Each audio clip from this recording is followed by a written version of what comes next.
제목, 어떤 레위 사람과 그의 첩성경. 사사기 19장 1에서 26절. 이스라엘의 왕이 없을 그때 에브라임 산지 구석에 거류하는 어떤 레위 사람이 유다 베들레헴에서 첩을 맞이하였더니 그 첩이 행음하고 남편을 떠나 유다 베들레헴 그의 아버지의 집에 돌아가서 거기서 넉 달 동안을 지내매 그의 남편이 그 여자에게 다정하게 말하고 그를 데려오고자 하여 하인 한 사람과 나귀 2마리를 데리고 그에게로 가매 여자가 그를 인도하여 아버지의 집에 들어가니 그 여자의 아버지가 그를 보고 기뻐하니라.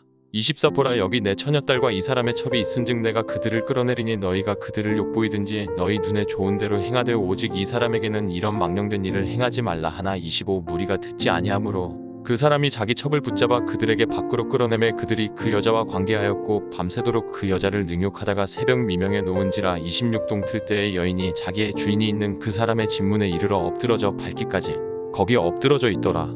내용, 사사기 19장은 어떤 레위 사람과 그의 첩에 대한 내용입니다. 사사시대의 하나님 백성의 삶은 갈수록 피폐해졌습니다. 레위인은 이스라엘 사람들 가운데 하나님의 성직을 맡은 자들입니다. 그런데 이런 레위인 가운데 자신의 소명을 망각하고 첩을 둔 이가 있었습니다. 이 자는 아내가 있는데도 간음을 했고 간음한 여자와 함께 살았습니다. 성직자가 이런 일을 벌였으니 있어서는 안 될 일을 하고 있습니다. 그런데 이 첩은 다른 남자와 바람을 피웠다고 합니다. 급기야 첩은 레위인을 버리고 아버지가 사는 친정으로 가버렸습니다. 레위인은 첩을 찾으러 갔습니다. 그런데 첩의 아버지는 딸을 데리러 온 레위인이 좋았습니다. 지금 생각하면 첩의 아버지의 행동은 이상한 행동입니다. 자신의 딸을 첩으로 삼은 그런 남자를 마음에 들었기 때문입니다. 어쨌든 레위인은 5일 동안 하는 일 없이 첩의 친정에서 먹고 놀고 자는 일을 반복했습니다. 그리고 5일째 되는 날 첩을 데리고 길을 떠났습니다. 집으로 돌아가는 길, 밤이 깊어 레위인은 하룻밤 묵을 곳을 찾아야 했습니다. 그는 불신자들보다는 믿는 자들이 낫지 않을까 싶어 베냐민 지파의 동네인 기브아로 갔습니다. 그리고 그곳에서 끔찍한 일을 당했습니다. 잠을 자던 노인의 집에 동네 불량배들이 들이닥쳤던 것입니다. 이들은 첩을 자신들에게 내놓으라고 요구했습니다. 소돔성에서 보았던 장면이 그대로 재현된 것입니다. 결국 레위인은 첩을 억지로 끌어내 이들에게 넘겼습니다. 생길 수 없는 일이 실제 하나님의 백성인 이스라엘 사람에게서 벌어진 일입니다. 하나님의 백성이 어쩌다 이렇게까지 되었을까요? 이스라엘 사람들은 하나님이 선택한 백성이라는 사실을 망각하고 세상 사람들과 같은 행태를 보여줬습니다.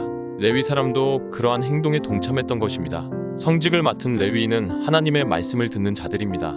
레위인은 예배를 드리는 자들입니다. 레위인의 타락은 그 백성, 즉 이스라엘 사람들의 범죄와 이어졌습니다. 레위인이 불법을 저지릅니다. 그러자 이스라엘 백성들도 바른 삶을 포기하고 레위인과 같은 삶을 살아갑니다. 하나님의 백성이 소명을 망각하면 이렇듯 세상 사람들과 같은 삶을 살게 됩니다. 가나안에 입성한 이스라엘 사람들은 성공적으로 정착하지 못했습니다. 겉으로 보기엔 저마다 자신의 땅을 차지한 것처럼 보이지만 이것만으로는 충분하지 않았습니다. 해서는 안 되는 짓을 일삼았고 지켜야 할 약속도 실천에 옮기지 못했습니다. 그리스도인은 하나님의 자녀로서 영원한 생명을 받았습니다. 하지만 이것이 끝이 아닙니다. 여기서 만족해선 안 됩니다. 성도들은 세상 사람들과 구별된 삶을 살아야 합니다. 먼저 구별된 삶을 산 뒤에 다음 세대의 신앙을 잘 전수해줘야 합니다. 천국을 잇는 소명을 감당해야 합니다. 그래야 참된 그리스도인이며 하나님의 백성이라고 말할 수 있습니다.